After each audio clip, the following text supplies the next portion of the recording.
B, and welcome to the Beehive on the Social Bee Show. When you struggle with your partner, you struggle with yourself. Every fault you see in them touches a denied weakness in yourself. The YWCA is just one of many organizations empowering women around the world. Please help me in giving a warm welcome to Christy Ellen Sarvis, community educator of the YWCA. Welcome to the show. Thank you for having me. You're very welcome. How are you today? Great. Good. Happy to be here. Good. Wonderful. So tell us a little bit, what exactly is the YWCA?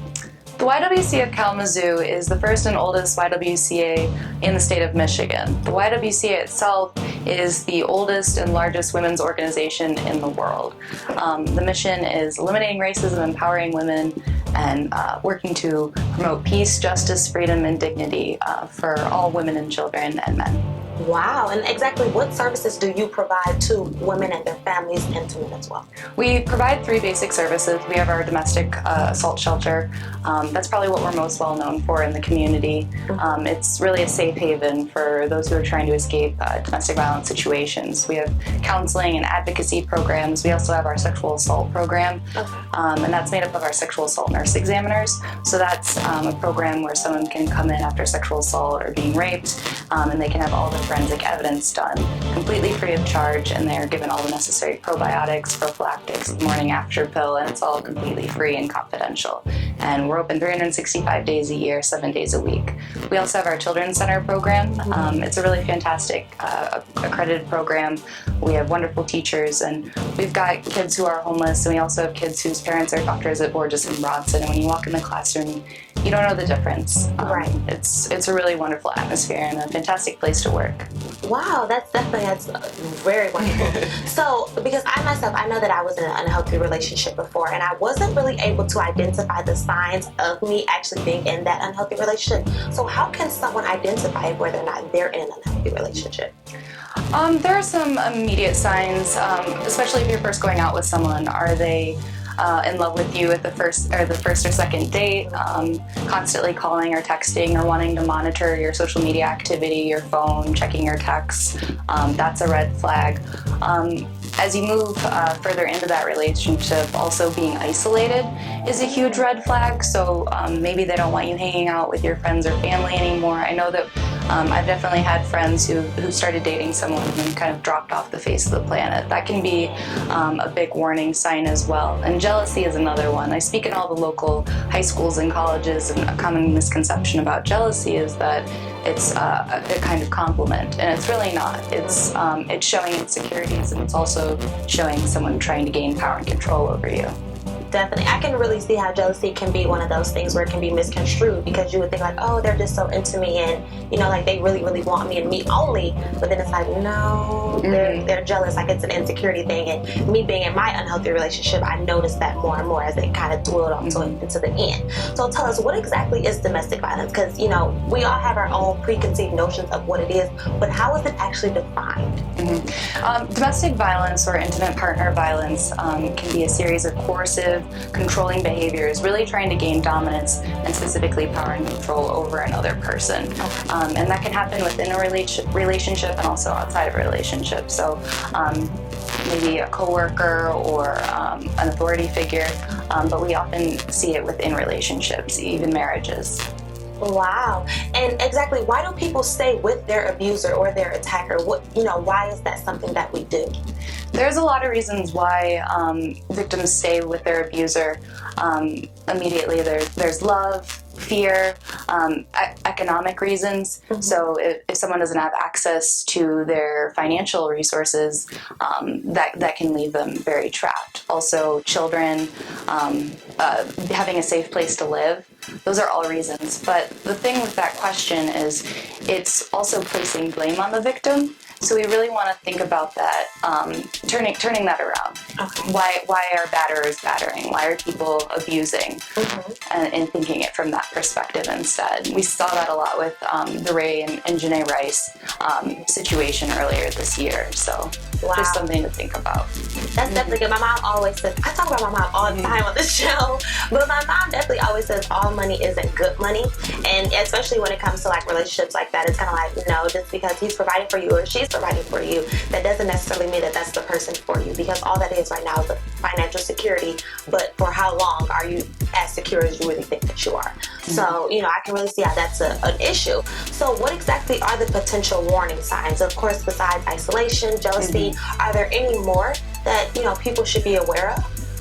I think there are just some warning signs.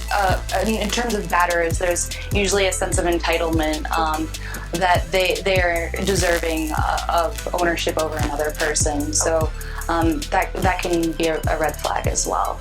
Okay. Now, is it possible for someone to change their entire mood, their behavior, to really become, you know, not so abusive, or not abusive at all, I should say? Is that possible? It's absolutely possible with counseling and services that are available. But what we see is that unless there's a consequence for their action, there's not really that incentive to change that behavior. So there really needs to be either a legal ramification or a sudden loss to that person for them to change their behavior. But we firmly stand in the belief that everyone is in control of their actions and their behaviors. Just because you make someone mad doesn't mean that you're forcing them to hit you or verbally assault you with name calling or attacks them that way. So. Okay. Now, are men victims of domestic violence? Because I know we don't so much as to really hear about the men being victims, but is it possible? Absolutely, it's possible. Wow. And exactly what are the statistics against men? For men, it's usually 1 in 15, but we know that it's usually men who are perpetrating against other men. Of course, women can perpetrate against men, and it does happen, but it's much more likely to be a male. And then for women, it's 1 in 4 women will experience some form of domestic violence in their lifetime.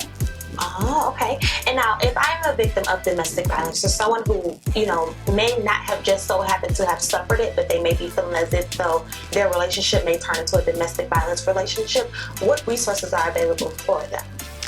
Well, the YWCA offers an array of services.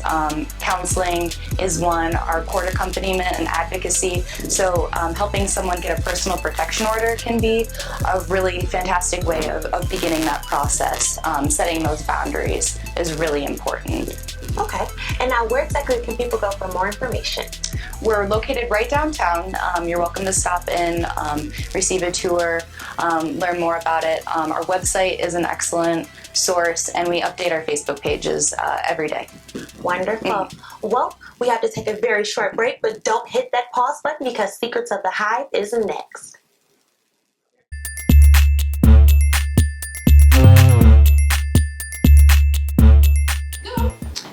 Welcome back. So we're here with Miss Christy Ellen Zarbis, community educator of the YWCA. So it's time to play Secrets of the Hive. You ready? All right. All right. Now it's ritual that before anyone leaves, we have to play it. Are you sure you're ready? I think I can handle it. Can you give a juicy secret?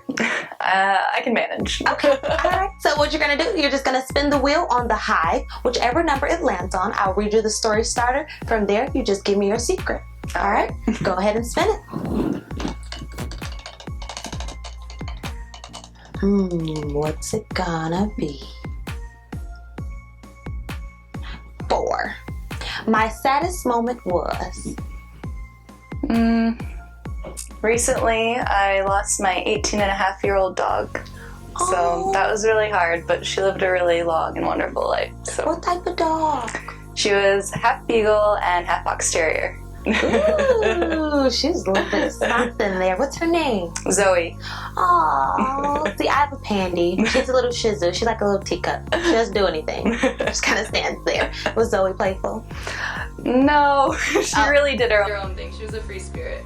Maybe they should become friends in their lifetime, because Pandy doesn't do anything. She just kind of waits for you to sit there and rub her. So I'm definitely sorry for your loss with your baby. Very, very sorry.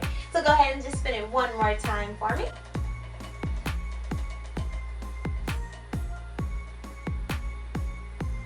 And we can spin it again because Here we go. we can be happy. 3. The silliest thing I ever did was... Silliest, college memories. maybe borderline crazy was creating my own major in college. I human rights and modern peacemaking, and double majored with women and gender studies. And so that was really stepping outside of my comfort zone. Wow, was it really tough?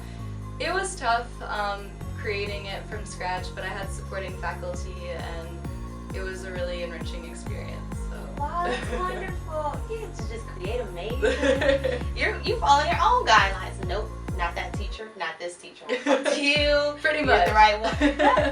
If we could all do that, I think that everyone would be so much happier. You know, you're not the teacher for me. I'm sorry, but that's so wonderful. Oh. Well, unfortunately, we are all out of time, but I definitely want to thank you so much for coming out and joining us and talking about relationships and what an unhealthy and a healthy relationship looks like. If you want to know more about the YWCA, please visit ywca.org. Always remember, be honest, be humble, be you. Thanks again for tuning in to the Beehive on the Social Bee Show. I'm your host, Sydney B. Have a great week.